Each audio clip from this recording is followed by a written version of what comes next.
We did it! Hooray! And now we can simply just walk off here.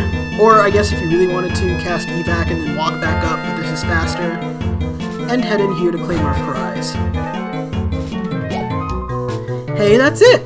Ra's mirror! Wow, it's even prettier than I thought. Well, I'm glad I got to see it. I guess this is where we part ways. Only thing is, where am I supposed to go from here? You guys seem alright. You haven't tried anything funny anyway. I'm thinking I'll keep traveling with you for a while. Sound good? She sure is bossy. Not that I have room to talk. But what do you think, Rex? The more the merrier, eh? There you go. I knew you guys were alright. We're gonna be great friends. Trust me.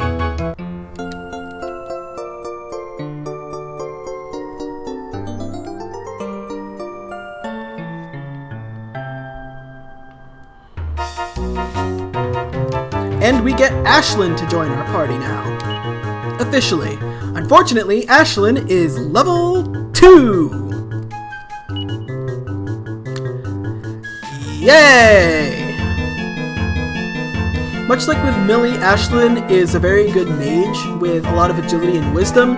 However, she is very, very fragile and doesn't take hits very well, especially now when she's level 2. So you want to keep her out of harm's way as much as you possibly can. Let's see. We actually do have some spare equipment we can throw her way, which is nice. She starts with a thorn whip, so we don't have to worry about that. I don't think she can use shields at all. Yeah. But we can give her some of the other stuff we have access to. So what I want to do, she can equip the Iron Cuirass. Alternatively, you can give that to Millie and then give Ashlyn the enchanted armor to boost her defense, but I would rather have Millie have the defense because she's more useful. It's a little rude to say, but it's the honest truth. But yeah, there we go. We don't really have much else by way. What I will do actually is I will, that's not what I meant to do. I will equip the agility ring and give Ashlyn the gold bracer, since Ashlyn still can use a little bit of help there. And then that way Millie can have the agility boost that I was going to eventually have her have anyway, so that's good. Okay, so once you do all that with Ashlyn, make sure to grab Ra's mirror. And now we can head on out of this place.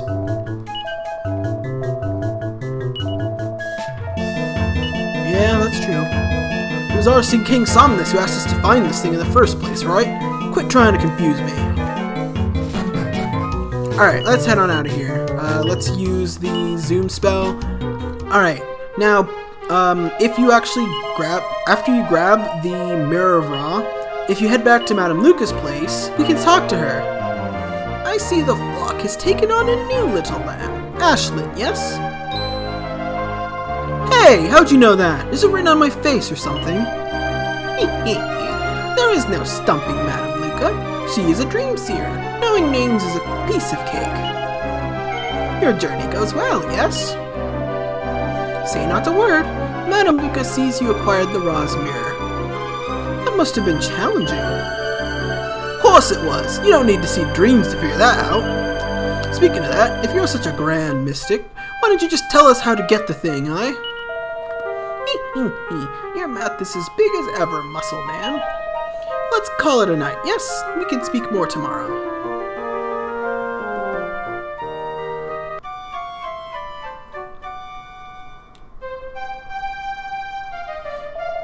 You've slept a deep and dreamy sleep. Yes, the best kind. So let Madame Luca see. Yes, you traveled between the two worlds and more, and you got your hands on Ra's mirror. You've been through a lot. It's time for Madame Luca to tell you the truth about this world. Your keen young mind's probably already worked it out. But the world you were in before was actually the world of dreams. This, on the other hand, is the real world. In the dream world, you were merely inhabiting the dreams of those living in this world. That is why no one is able to see you here in the real world. Well, no one apart from old Madame Luca, of course. So, is Madame Luca making sense to you? You catch on quickly, yes? You seem to have accepted your fate. Madame Luca was reluctant to explain the dream world before. Why burden you with the fear of disappearing, yes? Dreams can end at any time, you see, and with them, you. That is why Madame Luca held her tongue. Now that you know the truth, Madame Luca will cast a spell on you, the best spell she knows. This spell will allow you to cross between the real world and the dream world anytime you desire. Now please close your eyes. Yes. There, it is done. With your zoom spell, you can now fly between worlds anytime you like. Such a mighty spell takes much out of old Madame Luca. She feels so drained. Well, you'd best be off. Your world will just keep getting bigger now, yes? Yes. What Madame Luca is saying is that now, if we cast the zoom spell, we have the option to switch worlds. If we cast zoom and switch worlds, we will land in wherever Alltrades Abbey is in either world. So that's very convenient now. But also, holy crap, we're in the dream world. I've been trying to prevent myself from accidentally spoiling the real world dream world plot point until we got to this point. I've been like kind of almost like I've almost said it, and then I'd be like the phantom realm and the real realm. That's what these are. But in actuality, it's really much the opposite, isn't it? Oh yeah, we actually found it. Yeah, let's go show it to the king. The king's gonna flip his crown. That don't sound good. So yeah, we're back in the Somnia that actually likes us, and let's go chat with the king now that we actually have Rosmir.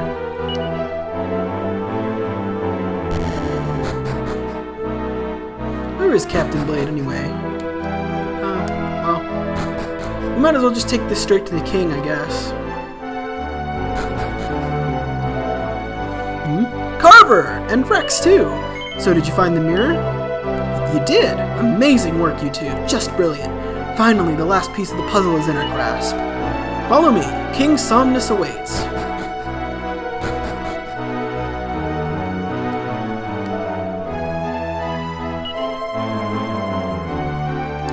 Well, here you go, Your Majesty.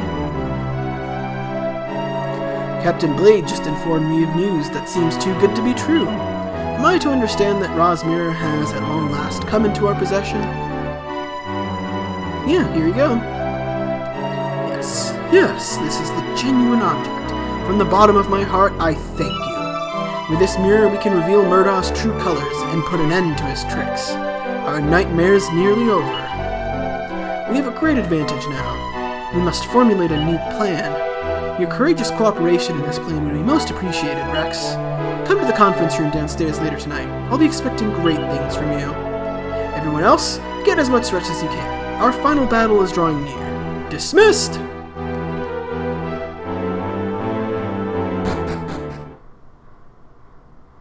Later that evening. Sure is taking his time, ain't he? It's gonna be midnight before long. He may never sleep, but I do.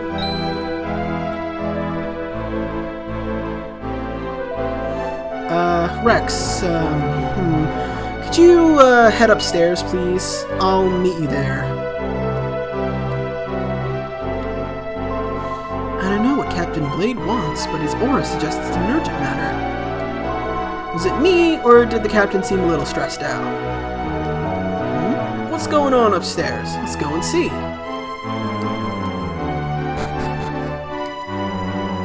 What is going on indeed? Your Majesty, in the name of the goddess above, what's happened to you? Can you hear me? Are you hurt? Your Majesty, what's wrong? I don't understand this. He was fine, and then this.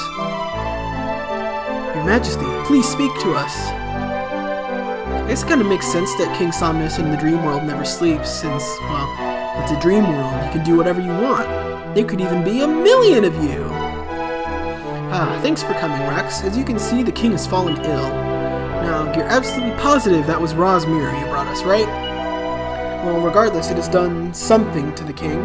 The moment His Majesty peered into it, this happened. I can't even begin to fathom how the mirror could do this to him.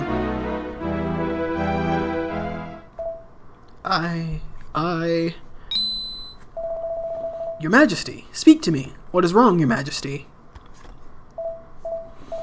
No, I am Somnus, leader of...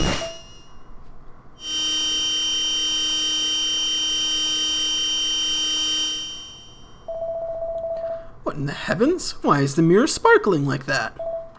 Your Majesty.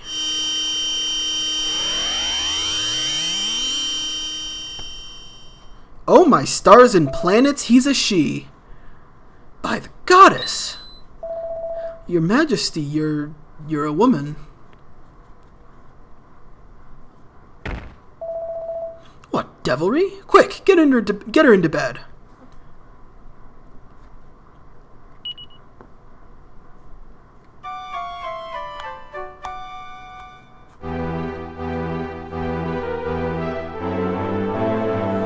Ah, Your Majesty, you're awake? How are you feeling, Your Majesty? Your Majesty, do you have any idea what's happened to you? You transformed into a woman. This is my true form, my friend. I am not King Somnus. My name is Apnea. Apnea. Where have I heard that name before? Chancellor, we must concentrate on King Somnus for now. Yes, of course. Please answer me this, my lady. If you are not our king, then what has happened to His Majesty? Or does that mean our nation never had a king in the first place? Not at all, my Chancellor. I am afraid the true King Somnus is in Murdaw's clutches. Or perhaps Somnus is none other than Murdaw himself. What? Speak sense, woman. Whatever gave you such an outlandish idea? I am afraid I can't say. I just know it is the truth. I don't know why I know, but I know. Perhaps some past event in the real world flashed across the mirror and into my mind. I imagine this must be all very hard for you to understand, you inhabitants of this world. You believe me, don't you, Captain Rusty? Rusty? I'm sorry, ma'am, but my name's Blade, not Rusty. Though it's odd how the name Rusty reverberates within my mind. And you are Rex, right? You have certainly grown, Rex. Anyway, we must not let last night's events delay us in facing Murdaugh. This final confrontation will reveal everything, including how I became King Somnus in this world, I should add. Let us be off then. Next time on Let's Play Dragon Quest VI, we're gonna face off against Murdaugh. Or at least, this world's Murdaugh. See you guys then!